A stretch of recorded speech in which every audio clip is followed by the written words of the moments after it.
This is Dr. Selena Phillips with our fourth video in the series on nutrient requirements for livestock. In this video, we're going to be covering quite a bit of content focused on reproduction. And when we're talking about reproduction in livestock, that includes the breeding season, gestation or pregnancy, and lactation. And the stages can overlap. In the case of the broodmare, for example, breeding overlaps and early gestation overlaps with lactation, and that can happen in other species as well, like cattle and some of the larger animals. And so it's important to understand all the different stages and how they can impact nutrient requirements. As we're talking about reproduction, we're going to talk about how animals develop and attain puberty, because that's the first step to reproduction, is getting them to an appropriate age that they can safely breed, produce offspring, and maintain and nourish those offspring. So a general adage is that the faster we can get them to grow to an extent, the earlier the age at puberty. Because puberty is, in most species, is related to a certain percentage of their mature size. In the ruminant species, it's like 65-70% of their mature size, or 60 to 65%. There is some potential for an economic advantage. Some research shows that you can see increased lifetime production in the ruminant species if you can get them earlier at puberty. There are some downsides too, some potential disadvantages. Some potential disadvantages are decreased mammary development. If you push the females too fast and they get fat, you're actually going to replace mammary tissue with adipose tissue, and that's going to decrease total milk production. You could decrease productive lifespan. Again, if you get those animals too fast, you've got to develop their body so that they have grown, they're not too obese, and that they are able to have a productive lifespan. There is a risk of some increased early embryonic deaths in some of these younger animals. And so again, it's making sure you take the time to develop them. It's not necessarily push them as fast as they can. It's develop them at an appropriate rate. In an earlier video, we talked about optimal production. This is a classic example. We don't want maximum, we want optimal. So once these animals are of a mature size and we get them to the breeding season, we need to understand about body condition score. Having animals in good flesh, like the cow in the picture, she is in good flesh. She has fat cover over her ribs and up over her hip and is in great condition, but she's not obese. We're going to have the best reproductive success if that animal is in good condition going into breeding. And this gets a little complicated if breeding overlaps lactation, like it does in cattle and horses, because now you've got two physiological things going on, not just one. Flushing is a term we use in the small ruminants, sheep and goats, and this is where we actually will increase the plane of nutrition, or mostly the calories. It's mostly energy dependent, just before and into the breeding season, in an attempt to increase ovulation rates and generate, because sheep and goats can bear more than one offspring, we're trying to get to the twinning percentage. We want lots of twins. And so flushing is one common practice that's done, and it's increasing the calories before that breeding season. So it does have an impact in terms of we will see increased energy in diets. We usually supplement by about a pound of grain per head per day into the breeding season, just to kind of give those extra nutrients to encourage ovulation. So this is above and beyond maintenance that we're starting to see different stages of production and what they're going to do to nutrient requirements. A deficiency in any nutrient anytime is going to affect fertility by affecting overall health and well-being. If the animal, because if we remember our pyramid, maintenance has to be met first. Once maintenance is met, then we can do production. And so if we are deficient in anything and not getting those needs met, that's going to limit overall health and well-being and productive ability. And so just because we feed extra calories, that doesn't mean we're going to enhance fertility if protein is a limiting factor. And so we want to always, if a good rule of thumb in a practical sense is feeding for good body condition. You don't want them too skinny and you don't want them obese. And make sure you absolutely are meeting those nutrient requirements, meeting the maintenance requirements and adjusting for production so that you can try to ensure your animal has all the nutrients necessary, like in the case of this sow, is to have a litter of 6 to 10 piglets and be able to nurse and raise them to 21 days of age. That's going to take a lot of calories, a lot of protein, calcium, and phosphorus. So understand the additive effect of these stages of productions. Once we solve for maintenance, now we're getting into production, and we're going to have to increase what we're providing our animals to ensure we're meeting their nutrient needs. Once the animals are bred, then we're going to enter the gestation phase, the pregnancy phase. And this is where maintenance becomes a large cost. There are large costs during this phase, and we see for most species, most mammals, during the first 2/3 of gestation, no matter how long the gestation period is, about the first 2/3 is going to be placental growth. And it's not a super demand or drain on the female's nutrients. But once we get into the last third, the last trimester of pregnancy, that fetus is going to be developing, and that's where we see the most fetal growth. And that is when we really start to see increasing nutrient requirements for these females to support the fetus growth, prepare for lactation, as well as by developing their mammary system. One thing to consider in young females, like first calf heifers or ewes lambing for the first time that are still growing, because most of these animals will be growing a year or two when they start producing their first offspring. And so when we have that overlap, we also have to provide not just nutrients for gestation and lactation, but also for their growth. So those young females have a higher demand than some of the mature females at the same stage of production. When we take a look at gestation, this is where you're going to be able to see if we work from day of pregnancy at 0 through parturition. And this is kind of common for whether it's a sheep with a 150-day gestation period, cattle with a 9-month gestation period, whatever it is, mares with an 11-month, it's going to follow the same pattern. So this black line represents that 2/3 mark. And so as you can see, the weight of the fetus in the placenta, through that first 2/3, it's starting to increase in that mid-gestation point, but it's really not at a rapid pace yet. But during that last third of gestation, we start to see that rapid increase of fetal growth. And when we see that, we know we've got to be feeding them to compensate and make sure that they have the nutrients to develop a healthy fetus that's going to be able to survive when it's born.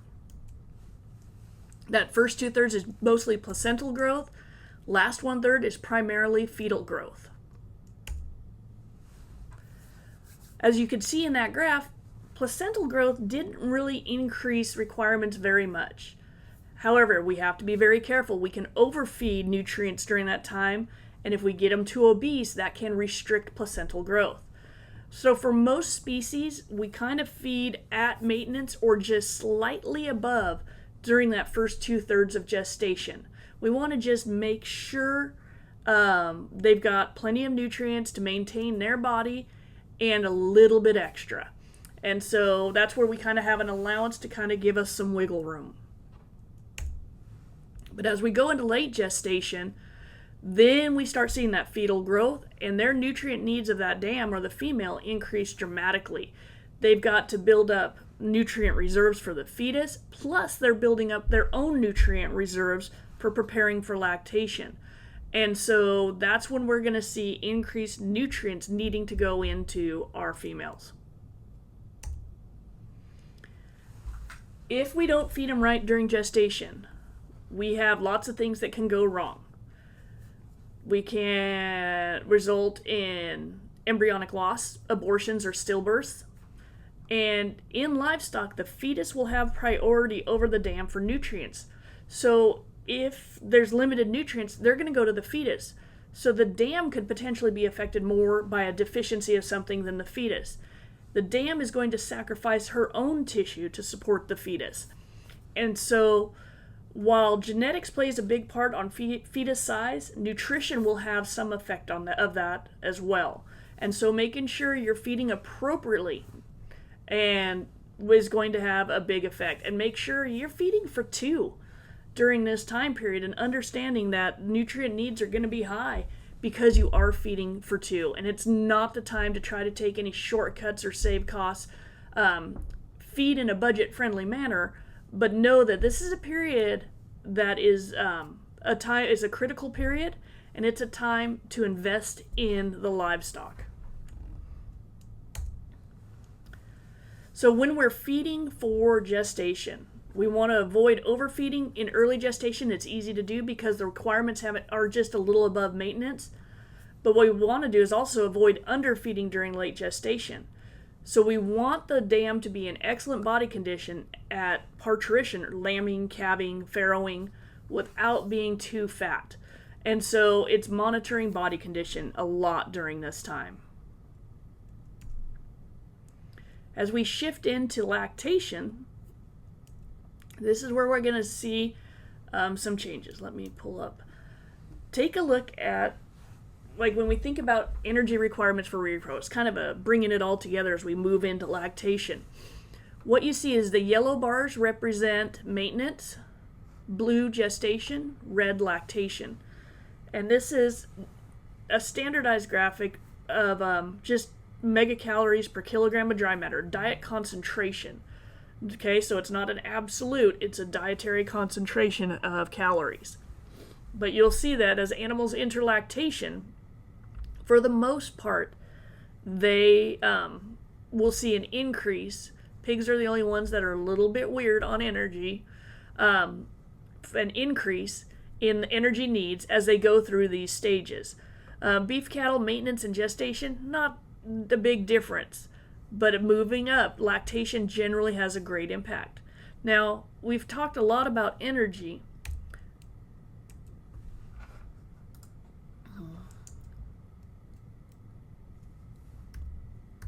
Let's look at protein.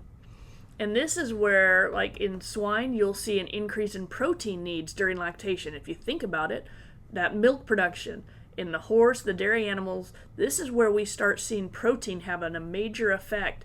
And really needing to be paid attention to as these animals are going through these reproductive phases.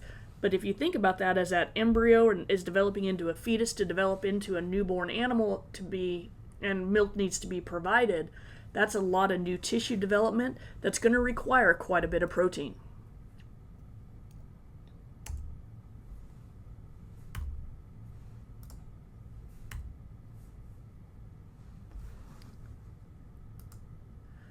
Some major factors affecting nutrient requirements during lactation is making sure our maintenance energy need is met. That's key. Milk yield. How much milk are you expecting this animal to produce? Like if we take beef cattle versus dairy cattle, they're going to produce two very different quantities of milk. We don't provide as much nutrients to a beef cow as we do a dairy cow in peak milk production, because their yield is very different. And so you need to understand what that is. Milk composition. What nutrients are in the milk? Milk fat, milk protein. If you want high quality milk for the offspring, understanding what nutrients go in there. We also have to pay attention to the overlap with gestation. That's common in the cattle species, the cattle types, and horses as well.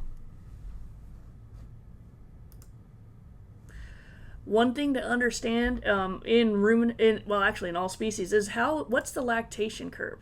A generalized lactation curve, if we look at day of lactation compared to milk yield, and this is for cattle for the most part, but all species tend to follow something pretty similar. There's a peak production, which doesn't happen immediately. There's a little bit of lag time to peak production. Once it hits peak production, we start seeing a steady decline in milk production. An example of this is if we look at cattle per se. And so we've got body weight down here, and this is dairy cattle. We've got milk production up here in kilograms. So let's take a look at what we've got going on here. So this solid line is milk production. Peak milk production happens about 8 weeks in. Feed intake with the dairy cow does not catch up. They don't get to their maximum feed intake until about week 15, 16. So we've got these dairy cows producing at a high level, but they're not eating a lot. Then we've got body weight dropping rapidly during this early time because they're having to use their own body fat as an energy reserve to offset this deficit. So this is a time period that we have animals that could be losing weight, drawing on their own body stores because they just can't eat enough calories at this time. Then we start going into a phase where intake matches production. And you'll notice that these two lines come pretty close together. That makes it a lot easier from a feeding standpoint to manage these animals. And then we start seeing where intake is greater than production and animals can potentially gain weight. So they may lose weight right after lambing, calving, kidding, farrowing, whatever the case may be. But they have a chance on the back end to make it up to allow for healing from lactation before they get ready to be bred again or move into the next production cycle. In dairy cattle, this is when we're trying to rebreed, is about week 10. And so it makes it a challenge from an energy reserve standpoint, and the nutritionist has to really be on top of it to try to make sure that all of this can happen at one time. A final note as we close out the reproduction section is a discussion on colostrum. That's the first product from the mammary gland following parturition. It's a thick, rich product. It's high in protein, minerals, and lower in than sugar. It's a little high in milk and fat as well.